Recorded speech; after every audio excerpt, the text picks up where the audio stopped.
ఈరోజు మా బాబాయ్ అయితే బతాక ఏటీఎం ఇచ్చి రేషన్కి అయితే వెళ్ళమన్నాడు. నేనైతే కార్ తీసుకుని అయితే రేషన్కి అయితే కువైట్లో రేషన్కి అయితే కువైట్ వాళ్ళు అయితే మాత్రం రారు.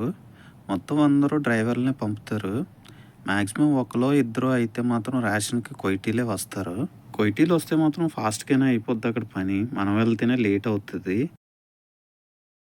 మనం అయితే అక్కడ లైన్లో నిలబడవలసిన అవసరం లేదు. మామూలుగా వాళ్ళు అయితే తెచ్చి ఇచ్చేస్తారు. మన ఇండియాలో అయితే చాలా ఉండాలి. ఎందుకంటే లైన్లో నిలబడి మన సీట్ వచ్చినప్పటికి దెబ్బలాట అట్లాంటిది ఏమి ఉండదు. ఇక్కడ టోకెన్ తీసుకుంటా టోకెన్ నెంబర్ ఎంత అయితే వచ్చిందో ఆ కౌంటర్ కాడ 4 కౌంటర్లు ఉంటాయి, 4-5 అక్కడ మనిషిని బట్టి ఆ కౌంటర్ కాడ నెంబర్ చూసుకోవడం. ఒకటో కౌంటర్ దగ్గర ఈ నెంబర్ వచ్చిందంటే అక్కడికి వెళ్ళడం. అక్కడికి వెళ్ళిన తర్వాత నువ్వు ఏదైతే చెప్తావో అవి మెన్షన్ అయితే చేసేస్తారు. అవి మెన్షన్ చేసేసి ఒక స్లిప్ అయితే ఇస్తారు నీకు, ఒక పేపర్ అయితే ఇస్తారు అన్నీ మెన్షన్ చేసి.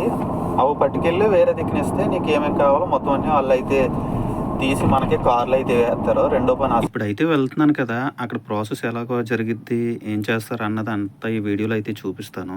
మీరు ఎక్కడ స్కిప్ చేయకుండా అయితే చూడండి. మనం అయితే టోకెన్ నెంబర్ తీసుకోవాలి. వెళ్ళగానే ఇక్కడైతే ఒక బటన్ నొక్కగానే నెంబర్ అయితే వస్తుంది. నాదైతే 77 నెంబర్ అని వచ్చింది. ఈ నెంబర్ అయితే మనం చూసుకోవాలి. చూసుకుని అక్కడైతే స్క్రీన్లు ఉంటాయి, ఆ స్క్రీన్లో అబ్జర్వ్ చేస్తూ ఉండాలి. ఆ నెంబరు 63 అయితే ఉంది. నాదైతే 77. ఆ 77 వచ్చినంత వరకు అక్కడ వెయిట్ చేయాలి. అక్కడ వచ్చిన తర్వాత నువ్వు కౌంటర్ దగ్గరికి వెళ్ళాలి. కౌంటర్ దగ్గరికి వెళ్ళిన తర్వాత ఏం కావాలో చెప్తే మనకి ఇలాగ స్లిప్ అయితే ఒకటి ఇస్తారు అన్నీ మెన్షన్ చేసి. అది పట్టుకుని పక్కనే గోడౌన్స్లోకి అయితే రావాలి. ఇక్కడైతే మనకు సంబంధించి ప్రతి ఒక్కటి మెన్షన్ చేసి ఎలా అన్నీ ఉంటాయి. ఇక్కడ రైస్ అయితే మన ఇండియా నుంచి ఎక్స్పోర్ట్ చేసుకుంటారు వీళ్ళు. మనం ఇచ్చిన పేపర్లో ఏవైతే ఉన్నాయో అన్నీ తీసుకుని ట్రాలీలో అయితే వేసుకుంటారు. వీళ్ళకి రేషన్లో లేనిదంటూ ఏది ఉండదు. చికెన్ ఉంటుంది, మటను, పాలు, నూనె, పప్పులు, పంచదార మొత్తం అన్నీ దొరుకుతాయి. అలా ట్రాలీలో ఎక్కించుకుని అయితే మన బండి దగ్గరికి అయితే వాళ్ళే తీసుకొస్తారు. వాళ్ళు తెచ్చి వాళ్ళే లోడ్ చేస్తారు. డ్రైవర్ కంటే ఎటువంటి ఇబ్బందిగా ఉండదు. వాళ్ళే తెచ్చి వాళ్ళే లోడ్ చేసుకుంటారు. అదే కువైటీలు అంటే వాళ్ళకి దినార్ కానీ నూస్ దినార్ కానీ ఎంతో కొంత ఇస్తారు. వాళ్ళు డైలీ సంపాదించేది టిప్పులే ఉంటాయి. 5 దినార్లు 10 దినార్లు అన్నట్టు. వాళ్ళు దాంట్లో పనిచేసిన వాళ్ళందరూ మసిరి వాళ్ళే.